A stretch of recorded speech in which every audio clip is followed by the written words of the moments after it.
pontualmente meio-dia, pelo horário de Brasília. Ótima tarde pra você ligado na programação da Band News FM nessa sexta-feira. A gente fica até mais, não sei, mais inspirado, mais feliz, mais contente, não fica não? Ah, é? É. Na sexta? Uhum. Inclui quem tá de plantão no fim de semana? Aham. Ah, é. Não? Eu não. Eu fico mais contente no domingo à noite. Você fica, eu nossa, sei que que depressão. segunda-feira tem Band News no meio do dia. Aê, meu lindo. Gostou? tá.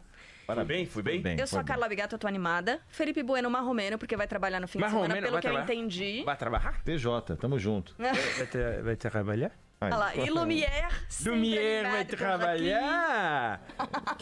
Que horas você vai fazer? Que honra. Amanhã? Das 7 da manhã até a hora que, né, for necessário. Até a hora que rolar. Né? Bacana, fico Até feliz. secar o arroz, como dizem. Secar o arroz. Putz, esse eu nunca tinha ouvido. Não? Nunca tinha ouvido, mas é uma expressão maravilhosa até secar o arroz. Foge ao seu controle. Você sabe Mas de uma tem que esperar. coisa, Carla? A gente estava discutindo aqui, antes de falar que eu sou o Eduardo Eneg, vou ficar aqui até as 14 horas, e daqui hoje ninguém me tira. Ninguém. E junto comigo aqui, eu esqueci de falar, junta comigo aqui, a dupla mais admirada do rádio brasileiro, ela, Carla Bigato, mandando um beijo Hello. pra todos. E ele, Felipe Bueno, mandando um... Como que chama isso? Malóquio. É pra tirar o azar. Mal olhado. É, exatamente. Para todos também. E também com a gente aqui, o ouvinte é ouvinte da Band News FM, que faz a rádio ser aquilo que ela é. Porque eu ia falar o seguinte, a gente conversava anteontem, rapidinho, na hora que a gente estava saindo, a Gabriela, que vai entrar no 2-2, o Sandro, falando do mouse que eu coloco na mão esquerda, sendo que eu não faço nada com a mão esquerda, a não ser usar o mouse. Mas o Felipe Bueno, que está ao meu lado esquerdo, usa o mouse com a mão direita. Então acontece, às vezes, de eu pegar o mouse do computador do Felipe Bueno e não acontece nada na tela do meu computador. E o mesmo com o Felipe Bueno. E além disso, às vezes os nossos dedos mindinhos se tocam. E eu tenho medo dele me processar depois por assédio, porque eu estou tocando meu dedo mindinho no dedo mindinho dele. Então fique claro, Felipe, que eu uso o mouse com a mão esquerda. Isso se você quiser, eu uso com a mão direita, mas é ruim, porque eu não quero ter lesão de esforço repetitivo. Eu nunca conseguiria, sendo... E eu vou te falar uma coisa, eu sou canhoto, mas uso com a direita. Eu não conseguiria usar com a esquerda. Pois é. Ia ficar uma bagunça. O Nadal, que é destro, joga tênis com a mão esquerda. Ele aprendeu isso com o tio dele para poder ter um diferencial. Não dá para dizer que a mão que você usa o mouse é um diferencial competitivo, né? E só para proteção. E não dá pra dizer também que eu esteja aquém do Nadal, né? No que eu faço, assim. Não, de jeito jeito Obrigado, nenhum. muito O obrigado. Hernanes escreve com o pé. Pra Hernandes? treinar o cérebro, Ah, é? Diz que isso é bom também, viu, Eneg? Eu não- Usar o mouse com a mão esquerda, você aciona a outra parte do seu cérebro, não faz... Como tá Olha, habituado, é um bacana. treino, é bom. Você Gostei. tá mais inteligente ainda. Nossa! Treinar no fim de semana. Você viu? Não adianta, tem que ir treinando sempre. E o problema é quando você tem aquele computador que o mousezinho é no miolo. E Aí complica. E quando eu teclo com uma mão só o celular, eu uso a mão esquerda também. O dedão da mão esquerda. É isso aí. Faz assim. tic, tic, tic, tic, tic. Eu não sei teclar com as duas. Não, né? Não, eu sei com uma só. Bom, depois da gente falar essas coisas muito importantes, de grande Os ouvintes significado curtem. nacional, porque eles são generosos, né? Porque eles são generosos. Não, isso não há questionamento possível. Não há questionamento possível. Mas eu queria falar uma coisa. Hoje é um dia, saíram dados sobre desemprego. Nós vamos falar disso aqui. Vocês já falaram disso aqui, mas nós vamos voltar a falar desse assunto.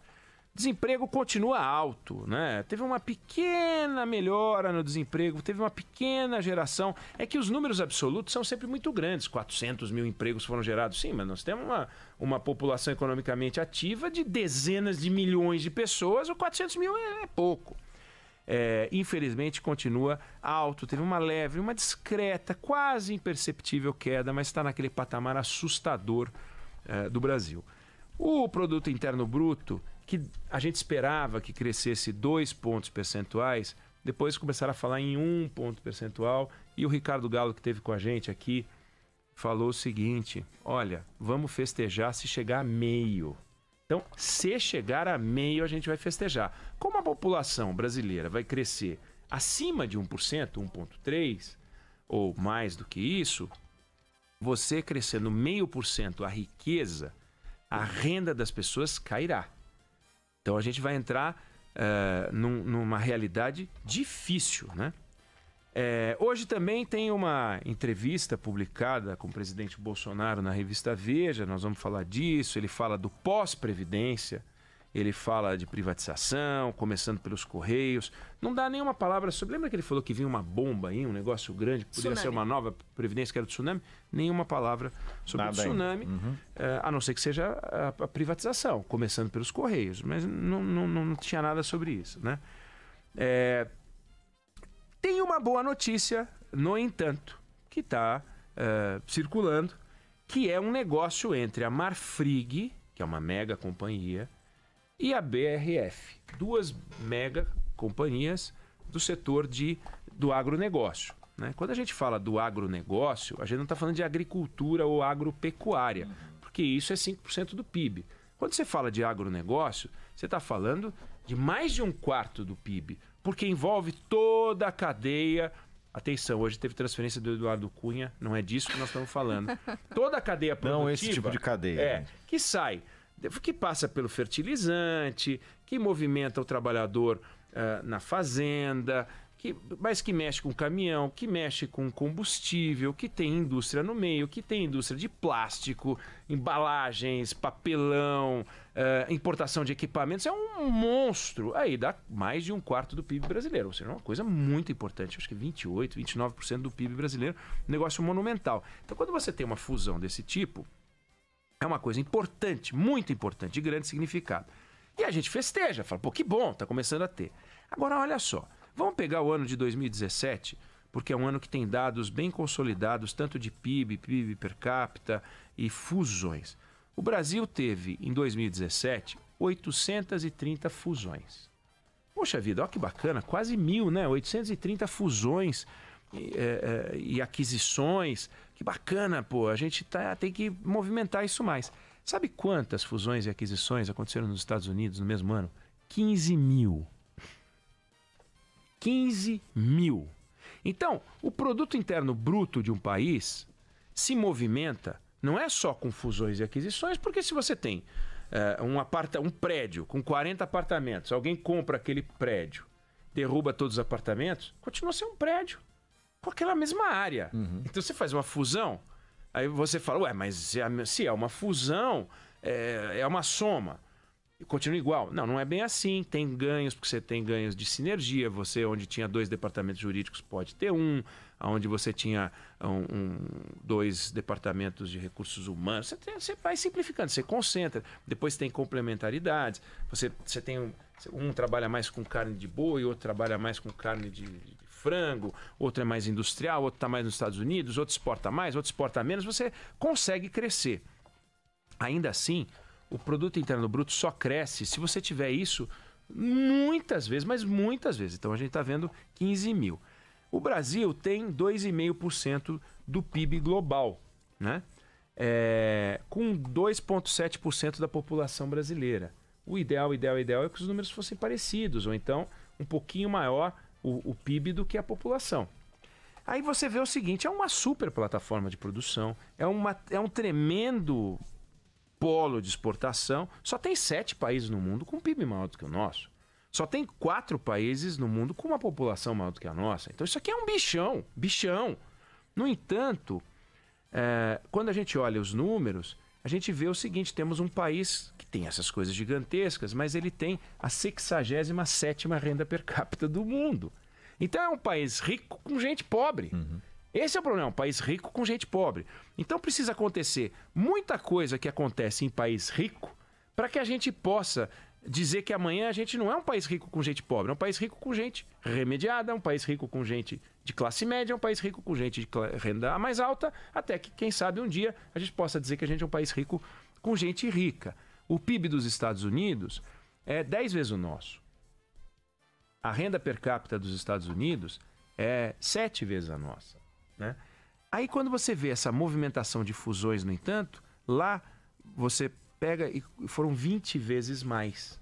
20 vezes mais, né? Aliás, 20 vezes mais? 20 vezes mais. 20 vezes mais. Então você vê que a movimentação da economia é 20 vezes maior do que a diferença entre os PIBs e as rendas, porque aquilo ali é um lugar, é um caldeirão de contratos e operações e tal.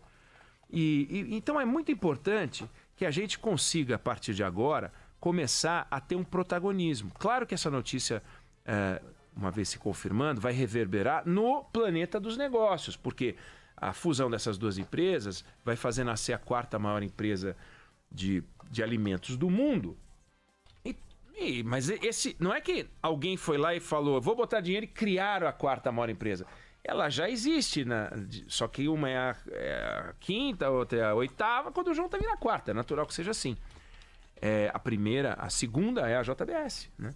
Então você já tem o Brasil já tem protagonismo nessa área e nós vamos ter uma outra empresa grande. Só que quando você pega o espaço que a gente tem para crescer, e eu dei alguns exemplos aqui das diferenças, do nosso tamanho econômico, você pega o seguinte, empresas estrangeiras investindo dinheiro aqui no Brasil, né? A gente já falou disso aqui há algum tempo, mas uma empresa estrangeira no Brasil, em média, tem aqui 2 a 3% do seu faturamento. Então, se elas forem embora, não muda nada na vida delas. No entanto, para a gente, é 100% dos nossos empregos, 100% do nosso faturamento. Porque imagina, a Volkswagen, por exemplo. A Volkswagen gera um monte de emprego no Brasil, um monte de renda, um monte de imposto e tal.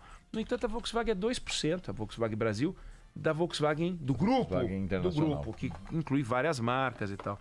2%. Se amanhã o cara falar, vamos dar um peteleco de 2%, pum, a gente vira 98%. E nem é 98%, porque bota umas coisas no México, bota umas coisas na Colômbia, joga umas coisas para cá e para lá, rearruma as malas e de repente não muda nada no faturamento. Muda no faturamento Brasil, né? Mas para nós é muito. Então, quando o presidente fala em reforma da Previdência, em pós-reforma da Previdência, coisa que a gente vai discutir aqui, privatização, quando alguns questionam a necessidade do Brasil fazer todas as reformas, que o presidente tem que ter uma agenda social prioritária, vai ficar naquela discussão de se a gente tem que distribuir ou se a gente tem que crescer. Fato é que a atividade econômica no Brasil, ela sempre será feita prioritariamente por brasileiros e o estrangeiro só vem para cá se ele sentir a segurança que ele sente em outros países com os quais a gente compete, né? Onde a carga tributária não é aquela coisa maluca que é no Brasil, a criminalidade, a infraestrutura, nós temos uma especial grande de infraestrutura, a gente vai voltar a isso sempre, porque é importante, e a maldita da segurança jurídica. Saber que ao meio-dia começa o Band News no meio do dia, e às 2 horas acaba o Band News no meio do dia e começa o 2:02, isso é importante como referência. Saber, o Felipe Bueno viajou, pegou um voo São Paulo-Paris. Tava lá escrito que o avião ia sair às, sei lá, que horas você decolou? 23h10, se não me engano. 23h10. Você já pensou, você chega lá às 23h10, o cara fala, já saiu. Mas como assim já saiu? Não, saiu hoje às 8h30. Resolvemos. A gente achou que tava meio cheio já, então a gente... Você fala, mas como assim? Não, mas aí o senhor pode pegar, tem um outro voo que vai para Madrid. Mas e a minha passagem? Não, eu só comprar outra. Não, mas então eu vou entrar na justiça. Aí você entra na justiça e ganha o direito de viajar. Então é tudo tenso. E o Brasil é assim, não é muito diferente do que eu tô falando. Você chama um carro por aplicativo, o carro não vem. Que às vezes acontece, né? Você chama o cara, cancela, você já fica irritado. Sim. Às vezes você cancela. Agora imagina cancelar contrato. O governo vem e não vale. Essa discussão imbecil que está tendo com os patinetes. Em todos os lugares do Brasil tem uma confusão com o patinete. Em São Paulo, então, é uma loucura em particular. Essas histórias de consegue uma liminar, briga com uma liminar. O Brasil tem que dar um tapão nessas saculejos, sabe? Eu não sei se vocês foram muito, quando eram moleques, em fazenda, sítio, rancho, essas coisas. Às vezes você saía em dia chuvoso, quando voltava, aquela tua bota era uma lambreca, mas uma lambreca que você, na porta da casa, você dava uns tapões na bota, assim, pra sair o torrão, né? Só o torrão. Aí saía os torrões, você ainda entrava com a bota suja. Mas aqueles torrões, aqueles que você nem sentia que estava andando, parecia que você estava num ambiente lunar, você não conseguia parar em pé. O Brasil está nessa etapa. A gente precisa tirar torrão. A Previdência é um torrão da nossa bota, a carga tributária. A gente precisa fazer isso. Então, a gente se incomoda com o desemprego, e tem que se incomodar mesmo, e fala, pô, a gente tem que fazer uma coisa pro desemprego. Mas o nosso Ricardo Gallo veio aqui, ele disse o seguinte, 63 milhões de pessoas estão endividadas, uma a cada 2 pessoas em idade de estar endividado, está endividado. Foi isso que ele falou pra gente. Pô, mas se uma a cada 2 pessoas está endividada, uma a cada 4 pessoas... Olha essa conta. Conta de papel de pão. Se 13% das pessoas está desempregado, 13%, você tá dizendo que uma a cada 7 pessoas está desempregada.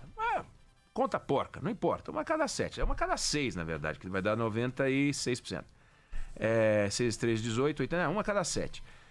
Como as pessoas moram em 4, famílias são em 4, certo? Então, você vai ver o seguinte, que numa casa com 4, a chance de ter um desempregado é enorme. Uhum. A cada 2 casas tem um desempregado. Essa que é a conta. Então, o número de 13 é de indivíduos. Mas se as pessoas são casais, já vai dar já vira 26. Se são famílias, então você vai ter em todas as famílias brasileiras, você vai ter um que não pode até não morar naquela unidade, naquela casa, mas ele vai ter um tio, ele vai ter um primo, ele vai ter um, né? Não vou nem falar de vizinho, numa rua, 100% das ruas vai ter isso. Você já imaginou um país onde 100% das ruas tem tifo, 100% das ruas tem sarampo, 100% das ruas tem HIV positivo, 100% das ruas tem algum tipo de problema de doença grave? Nós temos uma doença gravíssima em 100% das ruas brasileiras. É o desemprego. Agora, como é que a gente vai eliminar o desemprego? Vamos eliminar o desemprego? Não dá para eliminar o desemprego. Você tem que gerar emprego. Como vai gerar emprego? Então, esse nó passa por essa eliminação dos torrões que a gente tratou aqui. Então, nós vamos abordar hoje vários aspectos desse nosso mal brasileiro, mas quem está nos ouvindo agora precisa ter clareza disso. Tá tudo ligadinho como uma teiazinha de aranha, tá tudo ligadinho. Se a gente não for eliminando cada um dos nossos problemas, é a Previdência agora, tem que diminuir, não sei o que, a privatização, blá blá blá, é uma listinha, e é uma listinha conhecida. Só quem está muito afim de fazer um debate ideológico não vê que é isso. E não existe, gente, matemática de esquerda, língua portuguesa de direita, não existe. Só aquele nosso amigo, o Weintraub, de quem nós vamos falar hoje de novo, que na minha opinião devia ser Weintraub, vai e não volta, sai porque pegou mal, ficou ruim, que acredita que o mundo está contaminado por essa discussão. A ideologia. Não existe. O desempregado, ele não está desempregado porque ele é de esquerda, porque ele é de direita, né? A fábrica não faz um pote plástico de esquerda. Não, os vermelhos, né? Comunistas usam vermelhinhos, não comunistas usam verde e amarelinho. Não tem cabimento. Mas é isso, vamos discutir todos esses assuntos um pouco mais ainda durante o nosso programa de hoje.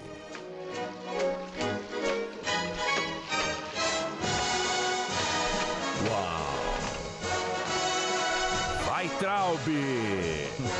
Chutando a água, até aparecer um guarda.